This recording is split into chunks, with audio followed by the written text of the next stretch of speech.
कौन कहता है दोस्ती बराबर वालों में होती है? कौन कहता है दोस्ती बराबर वालों में होती है? मैंने तो सुदामा और कृष्ण की परम दोस्ती देखी। तो सभी दोस्तों को हमारा प्यार भरा नमस्कार और सभी को मित्रता दिवस की बहुत बहुत शुभकामनाएं। आज मैं मित्रता दिवस के अवसर पर सुदामा और कृष्ण जी की ही एक छोटी सी स्टोरी लेकर आई हूँ।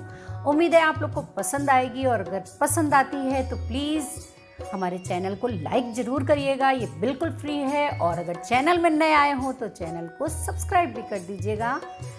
सुदामा जी और भगवान श्री कृष्ण बचपन से ही बड़े पक्के मित्र रहे हैं। इनकी मित्रता के बारे में कौन नहीं जानता है, सभी जानते हैं। जब कभी सच्ची मित्रता की बात होती है तो इन दोनों का ही नाम आता है। कहाँ तो सुदामा जी और कहाँ हमारे भगवान लीलाधारी कृष्ण। उन्होंने साथ साथ विद्या अध्ययन किया, लेकिन भगवान श्री कृष्ण और बलराम की शिक्षा मात्र 64 दिनों में ही पूरी हो गई और सुदामा जी को बहुत समय लग गया।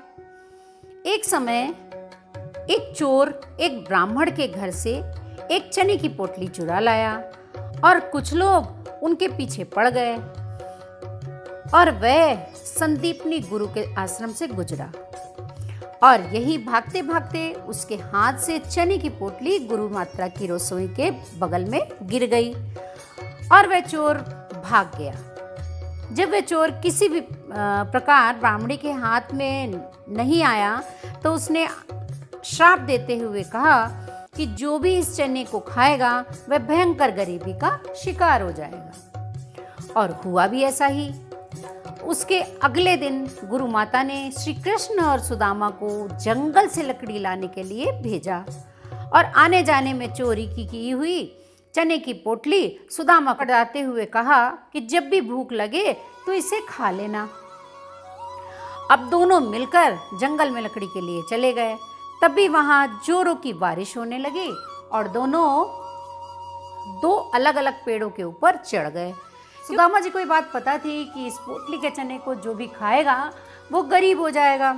गुरु माता की दी हुई पोटली को श्रद्धावश फेंक भी नहीं सकता हूँ और मन ही मन श्री कृष्ण के भले के लिए यह विचार करके पूरे चने खा लिए कि मैं गरीब हूँ तो हूँ लेकिन मेरा मित्र कभी गरीब ना हो। ये होती है सच्ची दोस्ती। इसी श्राप के फलीभूत होने पर सुदामा जी अत्यंत गरीब हो गए और भगवान कृष्ण उनके ऐश्वर्य में तो दिन रात वृद्धि होती चली गई।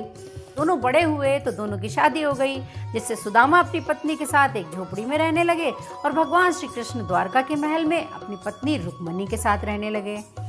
सुदामा जी की स्थिति अब अत्यंत ही दयनीय हो चुकी थी। उनके पास घर में खाने के लिए भी कुछ नहीं बचा था।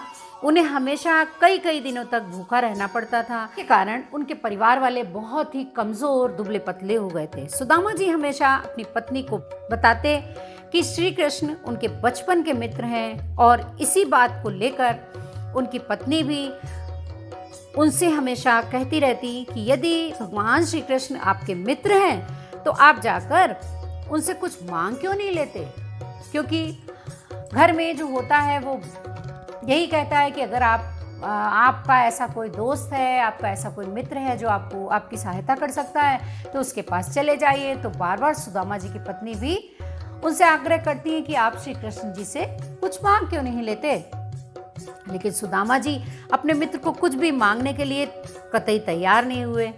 कई लोगों में खुददारी होती है और हमारे सुदामा जी में भी खुददारी थी। उन्होंने सोचा कि मैं कुछ मांग नहीं सकता हूँ, अगर वो मेरा सच्चा मित्र है तो मैं खुद ही दे देगा। फिर एक दिन उनकी पत्नी ने कहा, चलो आप भगवान कृष्ण से कुछ नहीं मांगना चाहते हो तो वह भी सही, लेकिन आप इतने वर्षों से उनसे मिलने नहीं गए तो कृपा करके उनसे मिलने ही चले जाइए। वो तो द्वारिकाधीश है, उन्हें तो आने जाने का समय मिलता नहीं, तो आप ही उनसे जाकर मिल लीजिए। सुदामा जी को अपनी पत्नी की ये बात जच गई और वे कुछ मुट्ठी में चावल लेकर द्वारिका की यात्रा के लिए निकल पड़े। करीब 6 महीने तक यात्रा करने के बाद द्वारिकापुरी पहुंच गए और कृष्ण के महल के बाहर खड़े होकर द्वारपाल को संदेश देने के लिए कहते हैं कि जाओ कृष्ण जी से कह दो कि उनके बचपन का मित्र सुदामा आया है। सुदामा जी जैसे गरीब ब्राह्मण को देखकर वह द्वारपाल तनिक विस्मित हो जाता है। उसको विश्वास नहीं आता है कि कहाँ तो कृष्ण जी और कहाँ ये गरीब सुदामा, ये दोनों आपस में मित्र कैसे हो सकते हैं। लेकिन संस्कार और नम्रता बस वह उन्हें कुछ नहीं कह सका और सीधा जाकर भगवान कृष्ण को ये संदेश देता है कि दरवाजे पर एक ऐसा गरीब ब्राह्मण खड़ा है जिसके सर पर पगड़ी भी नहीं है, पैरों में जूते भी नहीं है, फटे मैले कुचैले कपड़े पहने हुए ऐसा एक व्यक्ति बाहर दरवाजे पर खड़ा है और वो कह रहा है मैं सुदामा हूँ, और जाकर कृष्ण से कह दो कि कृष्ण जी आपका मित्र बाहर खड़ा है। द्वारपाल के मुख से सुदामा जी के आने की खबर जब कृष्ण जी सुनते हैं तो खुशी के मारे वो उछल पड़ते हैं और पागलों की तरह दौड़ते दौड़ते सुदामा जी के पास तुरंत ही पहुंच जाते हैं और उन्हें देखते ही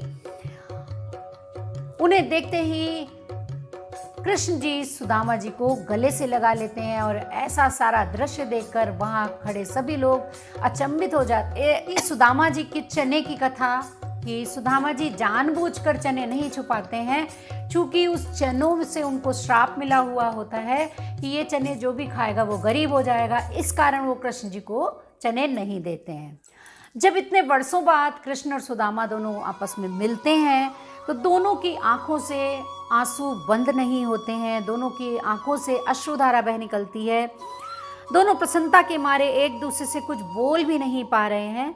तत्पश्चात भगवान श्री कृष्ण ने सुदामा को अपने महल में ले गए और उन्हें नहलाया धुलाया और स्वयं अपने हाथों से उनके सारे घाव, जो कि वो पैदल चलकर आए थे, पैरों में घाव थे, बीमारियाँ थी, वो सारे खुद ही वो साफ करते हैं और उनको विश्राम करने के लिए बोल देते हैं। सुदामा जी विश्राम के नाम पर लेट तो जाते हैं, लेकिन प्रसन्नता के मारे उन्हें नींद भी नहीं आती है।